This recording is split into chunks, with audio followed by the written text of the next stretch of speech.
ଝୁମୁକା ଡୁଙ୍ଗୁରିରେ ବୈଦିକ ଯଜ୍ଞ ଅନୁଷ୍ଠିତ।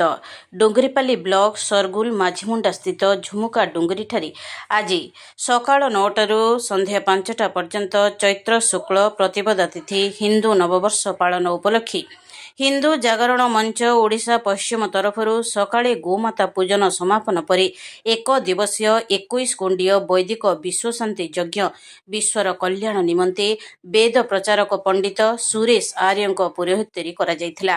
ପଣ୍ଡିତ ସୁରେଶ ଆର୍ଯ୍ୟ ଯଜ୍ଞ କର୍ମକୁ ଶ୍ରେଷ୍ଠ କର୍ମ ବୋଲି କହିଥିଲେ ଏବଂ ପ୍ରତ୍ୟେକ ଶୁଭ କାର୍ଯ୍ୟରେ ଯଜ୍ଞ କର୍ମ କରି ଆରମ୍ଭ କରିବା ପାଇଁ କହିଥିଲେ।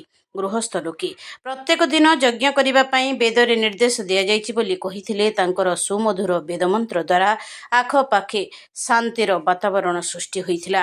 ଜୟମାନ ହୋଇ ଦୂରଗ୍ରାମରୁ ଅନେକ ଲୋକ ଜୟମାନ ହୋଇ ଯଜ୍ଞରେ ବସିଥିଲେ ତଥା ଅନେକ ଆଶ୍ରମରୁ ସାଧୁ ସନ୍ଥ ବାନପ୍ରସ୍ଥୀ ଅତିଥି ଭାବରେ ଆସିଥିଲେ ଏବଂ ଯଜ୍ଞ ସମାପନ ପରେ ଭାଗବତ କଥାମୃତ ପ୍ରବଚନ କାର୍ଯ୍ୟକ୍ରମ କରାଯାଇଥିଲା।